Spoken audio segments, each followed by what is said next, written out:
A miniszterelnök. Ki kellett iktatni? Lemondását követően egyre több időt töltött Bethlen gróf néhány évvel korábban vásárolt Inkey házában.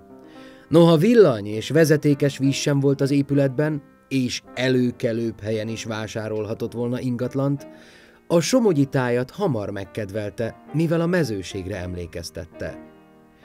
A több pihenés korán sem jelentette azt, hogy Bethlen hátat fordított volna a politikának.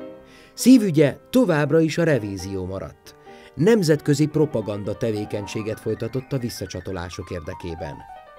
Nyíltan és következetesen állt ki elvei mellett, ezért a hazai politikában egyre több ellenfele akadt.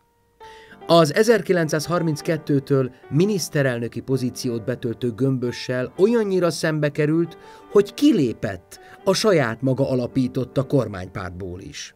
Nehezményezte Gömbös túlzott közeledését a náci Németország irányába, és a következő miniszterelnököktől is azt várta volna, hogy tartsanak nagyobb távolságot Hitlertől, valamint őrizzék meg hazánk külpolitikai mozgásterét. Ezen véleményeinek rendszeresen hangot is adott. A Führer szemében Bethlen gróf már a 30-as évek végén nem kívánatos személlyé vált. Eközben azonban helyreállt jó kapcsolata Horthy Miklóssal. A kormányzó több miniszterelnököt is Bethlen tanácsára nevezett ki, és többeket éppen az ő javaslatára mondatott le. Észak-Erdély hazatérése természetesen örömmel töltötte el. Részt vett a kolozsvári bevonuláson, majd birtokba vette több mint 20 éve nem látott Mezősámsondi kastélyát.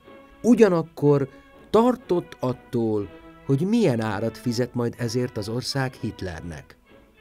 Németország vereségét már 1940-ben megjósolta, és már akkor sürgette a minél szorosabb kapcsolat kialakítását a nyugati hatalmakkal, hogy az újabb békekötésnél jól járhassunk.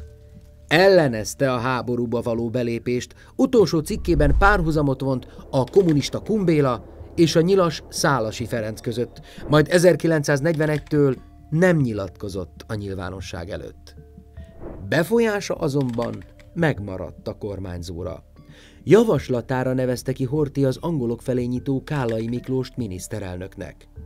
Arra kérte Horthyt 1944 márciusában, hogy ne fogadja el Hitler Kleszheimi meghívását, mert annak német megszállás lesz a vége.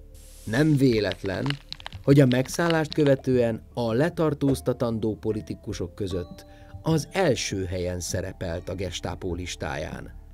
Árruhát öltve, bajuszát leborotválva kezdte meg bújdosását, mi alatt kétszer is agyvérzést kapott.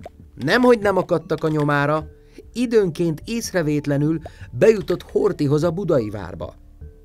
A titkos tanácskozásokon elsők között sürgette a kiugrást, és azt is, hogy ne csak az angolokkal, hanem az oroszokkal is tárgyaljunk. A fegyverszünetet megkötő átmeneti kormány vezetését is megkapta volna, ám kudarcba fulladt a kiugrás. Az ezt követő szovjet megszállás idején házi őrizetbe került. Az oroszok tartottak tőle, tudták, hogy a kommunista ellenes erők összefogására is képes lenne, és rendkívül megnehezíteni a dolgokat. Ezért úgy döntöttek, hogy kiiktatják a magyar politikai életből. Gróf Bethlen Istvánt végül elhurcolták a Szovjetunióba. 1946. október 5-én Moszkvában, a Butirszkaja börtönkórházában hunyt el szívbénulás következtében. Tömegsírban földelték el.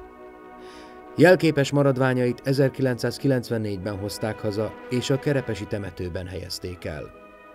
Ugyan 2013-ban szobrot kapott az egykori és a jelenlegi miniszterelnökség közelében, a Magyarországot Trianon után felemelő Bethlen István személye mind a mai napig méltatlanul elfeledett.